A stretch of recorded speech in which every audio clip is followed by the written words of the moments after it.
we just saw. I always hate that when in storytelling, where you see something like crazy and no one says anything. That's so unrealistic. I've seen a lot of crazy shit with people.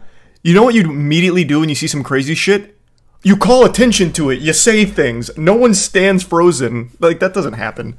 Especially not with aliens. You'd be like, what the fuck is that? Holy shit!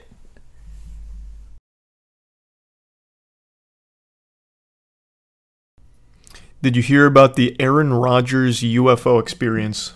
Sounds like a ride at Disney's Epcot. What's the Aaron Rodgers UFO experience? Oh, this just happened today. Okay,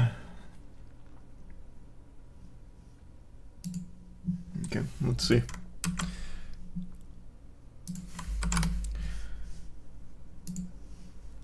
Jets. Oh, okay. Jets' Aaron Rodgers recalls UFO encounter on Hard Knocks finale, like a scene out of Independence Day. If it was a scene out of Independence Day, you wouldn't be here talking about it. You'd be dead. You would be dead. Maybe a scene out of like Rick and Morty or something with some interdimensional time-traveling aliens or some shit. Welcome aboard, Caliver and Clovis. Aaron Rodgers is fast approaching his anticipated primetime debut as the Jets' new quarterback. In the meantime, the star-signaled caller returned to TV on Tuesday for the final episode of this year's Hard Knocks. While Rodgers took more of a backseat in this one, at least in terms of on-field material, he still managed to steal the show with a mid-episode dive into UFO stories. So it's 2005. I was getting ready for the draft, and I was out in New York with college friend and teammate Steve Levy. We had this great dinner at his house in Jersey. I was making my way to bed. I had like a 5 a.m. wake up. And as I was getting down to bed, I heard this alarm in the distance going off. And it didn't just seem like normal. And I heard some rustling downstairs. We had this great dinner at his house in Jersey. Yeah, I saw that, Aqua. I was making my way to bed and I had like a 5 a.m. wake up. I really like the facility they're in, especially for a UFO story. The only thing they need now is a voice changer and a silhouette for Aaron Rodgers. And that could have been a huge reveal, too. They really blew their load here by just showcasing it being Aaron Rodgers off the bat. They could have built a lot of suspense. And nothing too crazy, Rebby. And no, I don't think so, David. And I was getting down to bed. I heard this alarm in the distance going off. It just didn't seem like normal. Welcome aboard, Cinema. Downstairs, so I got up, walked downstairs. It was a beautiful night.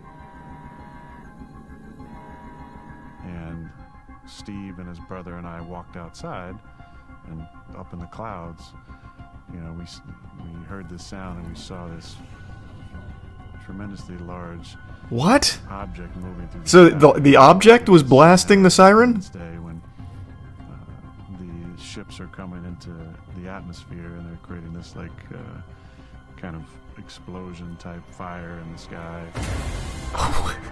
Well, why would they be sounding an alarm? Unless it was like an invasion. That's not stealthy at all.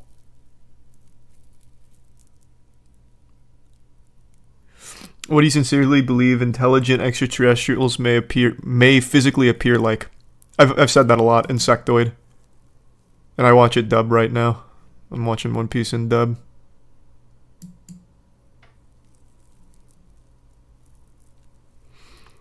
No advice, Teebs, except just keep getting out of your comfort zone, and eventually it'll start to feel a lot more natural.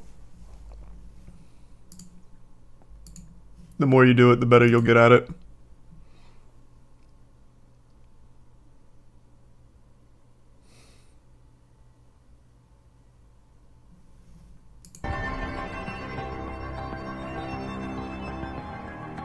We just saw this incredibly large object and froze, as anybody would, because we didn't know what the hell was going on. Welcome aboard, Tempest. And eventually it went out of sight, and nobody said a word. You had a dream, is what this sounds like. We just stood frozen, the three of us, on the front stoop of Steve's house. Beep. And about 30 seconds later, we heard the real recognizable sound of fighter jets going shoo, shoo. Shit.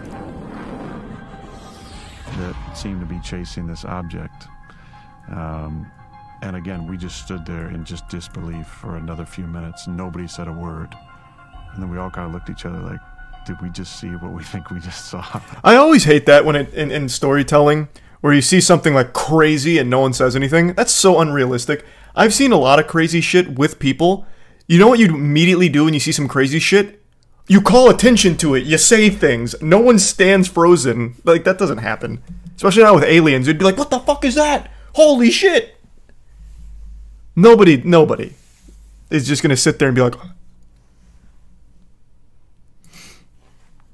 hey, happy birthday, stop motion.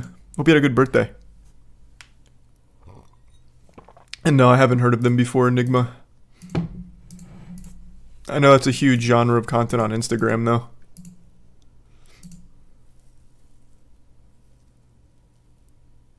Oh, I'm sorry to hear that, Zane. That's super weird.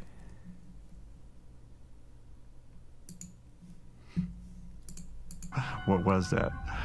Eventually, 20 minutes later, we kind of wound down a little bit and went back to bed. And then you're still not really sleeping because you just experienced this bizarre experience. We looked in the papers and online the next few days, and there was nothing about it. That got me into researching more about UFOs. The siren or alarm had been from a nuclear power plant, which is about 9 miles away. Ah, okay, so it wasn't them blowing their horn. Sightings around nuclear energy, around volcanoes, around power plants. But yeah, Steve and I, great friends, teammates, and also witnessed whatever the hell it was. I don't know, but it was definitely unidentified. It was definitely flying. It was definitely a large object. You mean unidentified, dummy? If it was identified, we'd know what it was. Idiot. Make me sick.